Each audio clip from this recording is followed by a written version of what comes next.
Bismillahirrahmanirrahim. Assalamualaikum warahmatullahi wabarakatuh. Kembali lagi di video pembelajaran Bahasa Indonesia bersama Ibu Alma. Pembahasan materi selanjutnya yaitu tentang teks prosedur. Jadi, simak video ini sampai akhir dan jangan dilewati. Tahukah kalian bahwa selama aktivitas yang kita lakukan itu menggunakan prosedur? Maka dari itu, Ibu akan menjelaskan tentang teks prosedur. Jadi, apa itu teks prosedur? Teks prosedur adalah teks yang berisi cara dan tujuan untuk membuat atau melakukan sesuatu yang tepat secara berurutan. Tujuan dari teks prosedur adalah untuk memudahkan para pembaca atau pendengar dapat mengikuti langkah atau cara dari isi teks yang tujuan akhirnya bisa sesuai dengan keinginan pembaca atau pendengar. Berikutnya ada ciri-ciri dari teks prosedur. Yang pertama, memiliki tujuan yang informatif agar para pembaca atau pendengar itu mengetahui tujuan informasi dari teks prosedur. Yang kedua, berisi tahapan. Yang ketiga, bahasa yang digunakan di dalam teks prosedur itu selalu rinci, detail, dan teliti agar dapat dipahami oleh para pembaca atau pendengar. Yang keempat, yaitu bersifat objektif. Yang kelima, bersifat akurat. Yang keenam, memiliki penjelasan yang logis. Tujuannya itu untuk dapat dipahami oleh para pembaca atau pendengar. Selanjutnya, jenis-jenis teks prosedur. Jenis yang pertama yaitu teks prosedur cara menggunakan atau memainkan. Yang kedua, teks prosedur cara membuat. Dan yang ketiga, teks prosedur cara melakukan kegiatan. Berikut contoh gambar dari 3 jenis teks prosedur. Gambarnya ada cara membuat, gambarnya berikutnya ada cara menggunakan atau memainkan, menggunakan mainan gelembung, memainkan gitar, dan yang terakhir adalah cara melakukan kegiatan belajar atau kegiatan piknik, atau bisa kegiatan keseharian yang kita lakukan di rumah. Kemudian ada struktur dari teks prosedur. Yang pertama, tujuan. Harus ada tujuan. Tujuan apa yang akan kita gunakan, mainkan, membuat, atau melakukan kegiatan. Nah, tujuannya apa? Tujuan dari teks prosedur. Yang kedua, bahan atau perlengkapan. Yang ketiga, langkah-langkah cara membuat atau langkah cara menggunakan, memainkan, atau melakukan kegiatan. Nah, sampai penutup. Nah, keempat ini adalah struktur hal penting yang ada di dalam teks prosedur. Lalu ada kebahasaan atau bahasa yang digunakan di dalam teks prosedur. Yang pertama, harus menggunakan kalimat perintah yang biasanya diikuti dengan partikel atau imbuhan lah atau kan. Contohnya, posisikan tubuh sejajar dengan monitor. Berarti perintah, badan kita harus posisinya sejajar dengan monitor. Itu perintah dan harus dilakukan. Yang kedua, yaitu kata keterangan. Kata keterangan ini ada banyak macamnya. Macam yang pertama, keterangan cara. Biasanya menggunakan kata dengan dan secara. Contohnya, bungkuslah adonan dengan rapat. Ini cara melakukan sesuatu. Terus yang kedua, keterangan alat. Biasanya menggunakan kata misalnya dengan menggunakan, Contoh, para penebang kayu itu menebang pohon dengan gergaji mesin. Jadi tujuan untuk menggunakan alat itu menggunakan kata misalnya dengan apa? Ibu sedang mengajar dengan menggunakan tab. Nah, itu adalah keterangan alat. Yang ketiga, itu keterangan tujuan yang biasanya kalimatnya itu menggunakan kata untuk, supaya, agar. Contohnya, aku kembali ke rumah untuk mengambil buku. Jadi ada tujuannya. Saya atau aku kembali lagi ke rumah itu untuk apa? Ternyata ada yang tertinggal, yaitu buku. Jadi untuk mengambil buku. Tujuan, harus ada tujuannya. Kemudian ada keterangan derajat. Contoh katanya seperempat, sejauh, sebesar, sedalam, dan lainnya yang menandakan ukuran. Nah, contohnya ulangi gerakan selama 3 kali. Ukuran berarti gerakannya harus diulangi secara 3 kali. Atau misalnya memasak dengan takaran. Misalnya ambil tepung 5 sendok gitu. 5 sendok berarti 5 kali itu dituangnya. Selanjutnya, keterangan syarat. Keterangan syarat ini menggunakan kata jika. Contohnya, jika gula terlalu banyak akan cepat gosong. Atau kalimat lainnya, jika garam terlalu banyak akan terasa asin.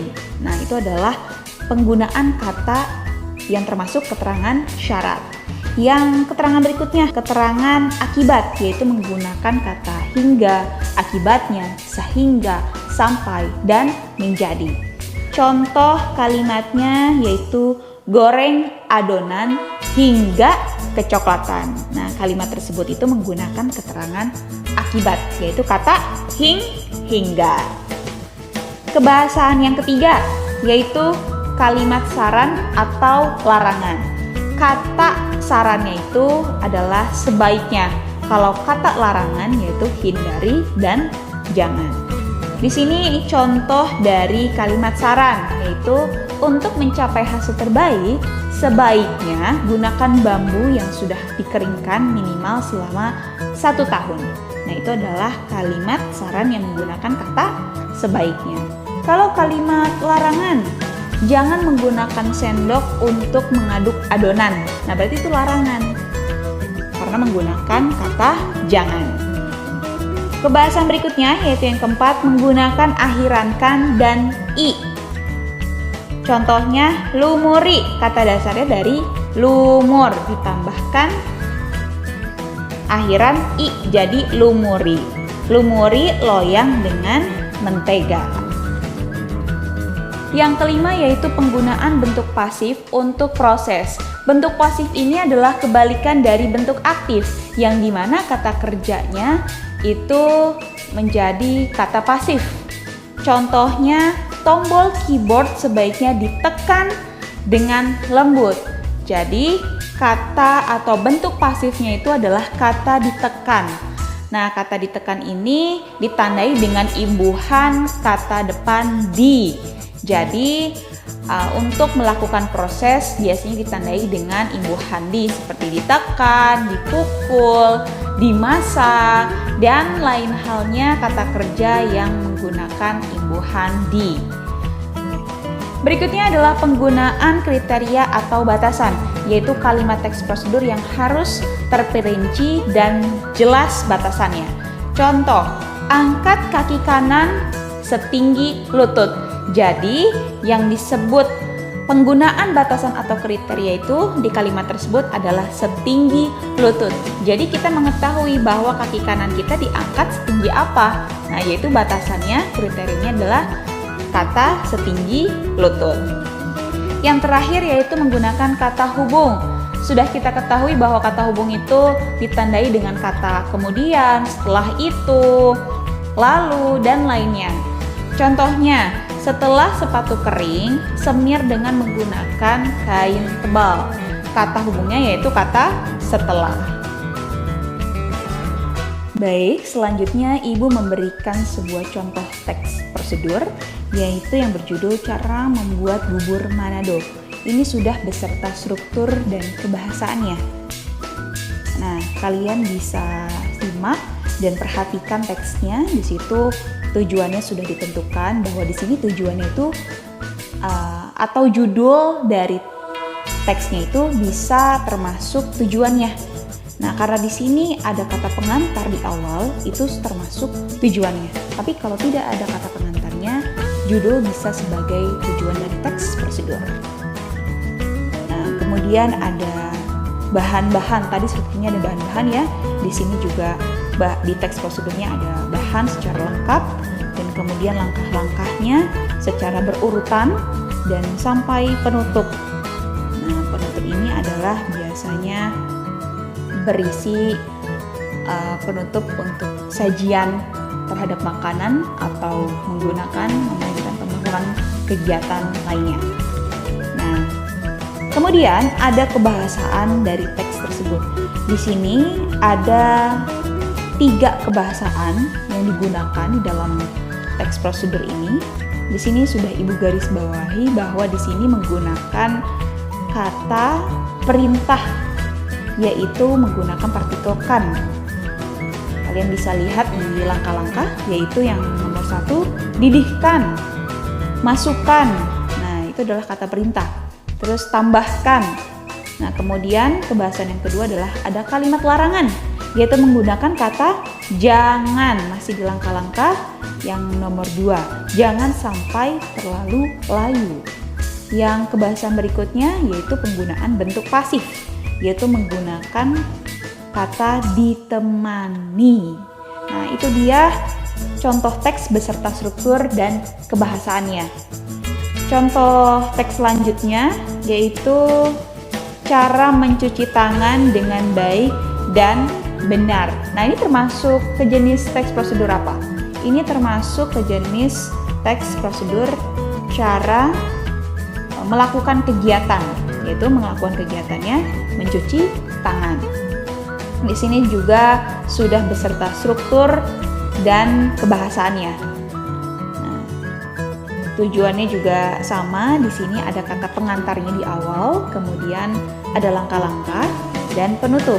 Kalau cara membuat itu ada bahan, tapi kalau cara melakukan, menggunakan atau melakukan sesuatu itu tidak ada bahan-bahan.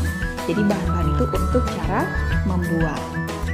Kebahasaan yang digunakan di dalam teks tersebut itu ada 7. Yang pertama kata perintah. Sudah Ibu beri tanda garis bawah merah. Tuh, kalian bisa melihat di langkah-langkah. Basahilah, yaitu kata perintahnya atau partikelnya lah. Nah, kemudian gosoklah, pasangkan. Nah, itu adalah kata-kata perintah. Kemudian keterangan cara. Keterangan cara itu menggunakan kata dengan tadi. Yang langkah pertama, basahilah tangan hingga pergelangan dengan air yang mengalir. Nah, berikutnya ada keterangan derajat, ada keterangan akibat, akhirankan atau i. 6 menggunakan batasan. 7 kata hubung. Itu adalah kebahasan yang digunakan di dalam teks tersebut.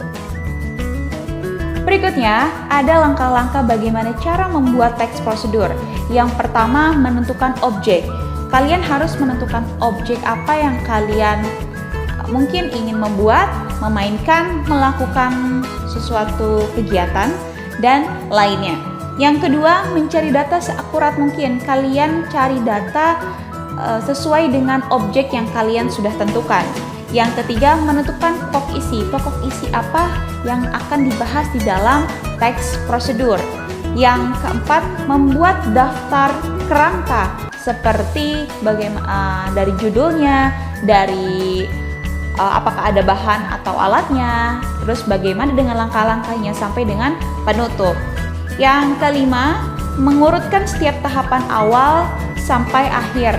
Nah, ini yang harus diperhatikan adalah di langkah-langkah, jangan sampai urutan awal sama urutan akhir itu tertukar. Jadi harus berurutan dari awal, dari kedua, ketiga sampai akhir.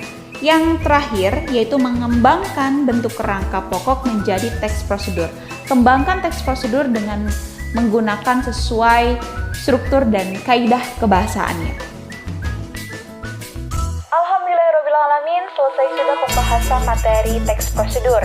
Jika masih ada yang kurang paham, silahkan putar kembali video ini dari awal sampai akhir. Semoga dapat dipahami dan bermanfaat. Terima kasih.